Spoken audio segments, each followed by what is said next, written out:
दोस्तों नमस्कार। आज आपको एक बहुत ही ख़तरनाक और इस पहाड़ी प्रदेश उत्तराखंड के खिलाफ़ बागवानी और कृषि विभाग मंत्रालय के एक ऐसे तुगलकी फैसले के बारे में बताना चाहता हूं, जिसकी न सिर्फ उत्तराखंड में पूरे पहाड़ में थू-थू हो रही है, बल्कि हिमाचल जैसे पर्वतीय प्रदेश, बागवानी प्रदेश और जम्मू कश्मीर जैसे बागवानी प्रदेश भी इसकी कटु आलोचना कर रहे हैं और कह रहे हैं कि मुझे कई ने मेरी बात हुई है वहाँ के विशेषज्ञों से। वो कह रहे हैं कि ये तो पागलपन की पराकाष्ठा है और अगर ये फैसला लागू होता है तो ये उत्तराखंड जैसे बागवानी में प्रगति कर रहे राज्य के भविष्य पर एक काला अध्याय होगा। और इसकी शुरुआत उत्तराखंड में चंद भ्रष्ट ब्यूरोक्रेट और बागवानी और कृषि मंत्री ने की है। वो है दोनों विभागों का एकीकरण, यानी बागवानी विभाग को ख़त्म करके, समाप्त करके उसको कृषि में समाहित किया जा रहा है।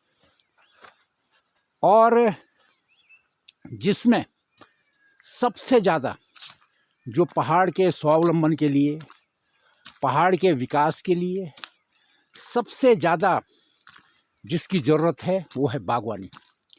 आपको बता दूं कि हमारे पहाड़ में, मैं अपने गांव से बोल रहा हूं, हमारे यहाँ कृषि मुश्किल से लोगों ने अपने खेत बंजर छोड़ दिए, क्योंकि वहाँ जो कॉस्ट ऑफ प्रोडक्शन है वो भी नहीं उठती है।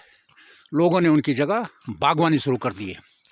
और जिन खेतों में मंडवा, झंगोरा, ये सिर्फ मुश्किल से 1000 रुपये, 1500 रुपये का, वो भी तब अगर वो ठीक ठाक मौसम रहे, वो होता था।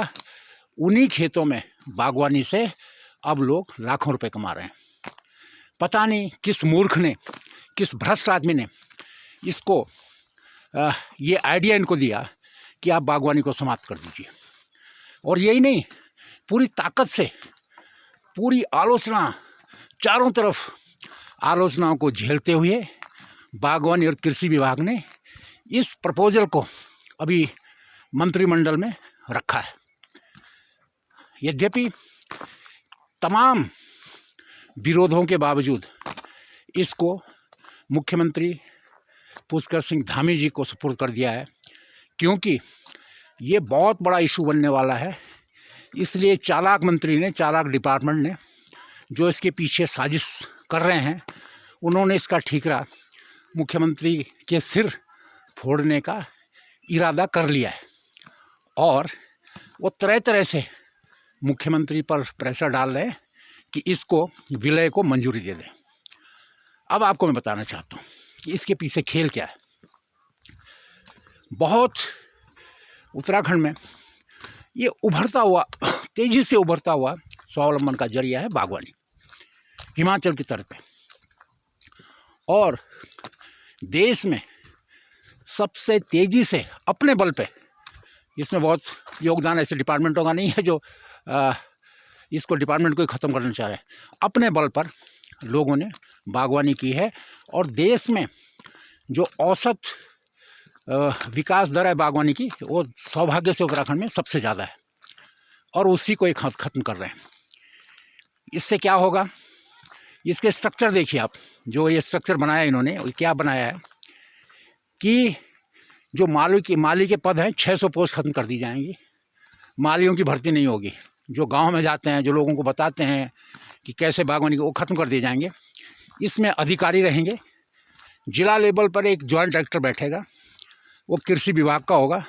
और इसमें ऊपर के सारे पद, कृषि विभाग के ऊपर के सारे पद कृषि विभाग के अफसरों से होंगे बागवानी के। क्योंकि नया नया प्रदेश है, तो स्थानीय जो लोग हैं वो बागवानी में अब शुरू हो रहे हैं, अब उनकी तैनाती हो रही है। तो जो यूपी के ज़माने पे, मेरा मकसद क्षेत्रवाद की बात करना नहीं है, जो बड़े अधिकारी हैं, कृषि अधिकारी हैं, वो सारे यूपी से हैं। और जब वो ज़िले में बैठेंगे तो जो फंड आएगा, करोड़ों रुपए, जो बागवानी और इसका जो बजट आएगा वो करोड़ों का है और बढ़ता ही रहेगा।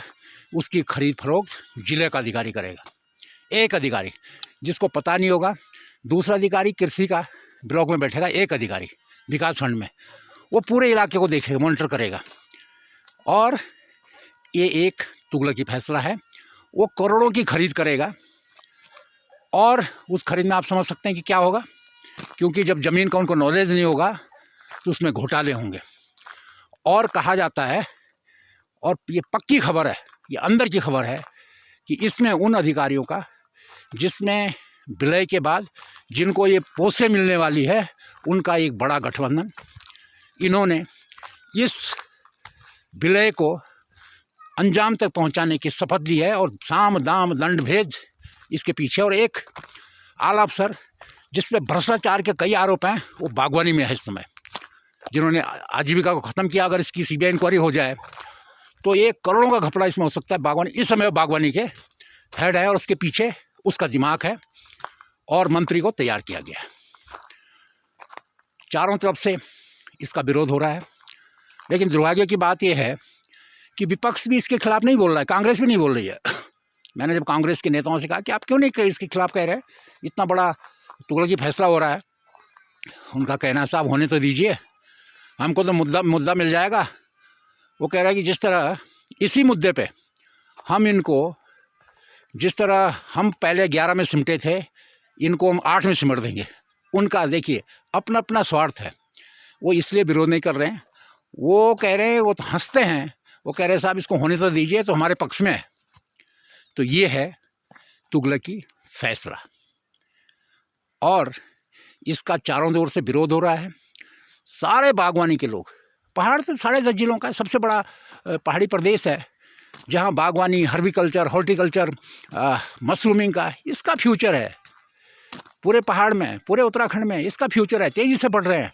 आज मशरूम में कीड़ा जड़ी में, इसके प्रोडक्शन में, जो इसके एम्ब्रेला के नीचे आता है, बागवानी के एम्ब्रेला के नीचे आता है, उसका फ्यूचर है। ये पलायन को और तेज़ी से बढ़ाना चाहते हैं, भूता गांव को और तेज़ी से बढ़ाना चाहते हैं। पता नहीं क्या हो गया, जो मंत्री है वो तो पहाड़ी है, कैसे इनकी लपेट में आ गया, और कैसे वो एडमंड है कि ये मर्जर होना चाहिए। ये बड़े दुख की बात है, इसको होने नहीं दिया जाएगा। अगर ये हुआ तो पूरे पहाड़ में आंदोलन होगा और बीजेपी तो समाप्ति हो जाएगी, सिर्फ इस इशू के पीछे, मेरा दावा है। इसलिए मेरा निवेदन मुख्यमंत्री जी से है कि ऐसे दलालों को, पहाड़ विरोधियों को बेनकाब करके इसको तुरंत रद्दी की टोकरी में फेंक दिया जाए। आप कल्पना कीजिए, अगर हिमाचल में ये प्रस्ताव होता तो वहाँ के जो सिर्फ पहाड़ी प्रदेश में 5,000 करोड़ का सेब का टर्नओवर है और तेज़ी से बढ़ रहा है, वो तो ऐसे नेताओं को दिल्ली के गटर में फेंक के आते, हिमाचल में भी नहीं रखते। ये तो उत्तराखंड है जहाँ शराब और शबाब से नेता चुने जाते हैं। अब भी ये दुर्भाग्यपूर्ण है, लेकिन आज भी बहुत ही एजुकेटेड लड़के हैं, युवा हैं, बागवान हैं, जो तेज़ी से प्रोग्रेस कर रहे हैं, इस क्षेत्र में तेज़ी से आगे बढ़ रहे हैं। वो लोग इनका जम के विरोध करेंगे, और इनको न सिर्फ राजनीतिक नुकसान होगा, बल्कि इनका पहले तो कर ही नहीं पाएंगे, क्योंकि इसके हर स्तर पर हमने जम के विरोध कर दिया है। आला इवन अगर इसके लिए हम कोशिश करेंगे, अगर हमें लगा कि अंतिम समय में पास करने वाले हैं, तो हम बीजेपी अध्यक्ष नड्डा और प्रधानमंत्री मोदी जी तक जाएंगे और इनका बेनकाब करेंगे। इसलिए इनसे हम पुनः अनुरोध करते हैं, इस काले कानून के समर्थकों को, इस काले एक्ट के समर्थकों को, कि एकदम इसके अपने पांव पीछे खींच लें, नहीं तो चुनाव में आपको बहुत कुछ झेलना पड़ेगा मेरे दोस्तों। ये छोटा मोटा खेल नहीं है जिसकी आप साजिश रच रहे हैं। आप हमें तर्क तो दीजिए कि क्यों बागवानी को समाप्त करना ज़रूरी है। आप कोई तर्क नहीं देते हैं।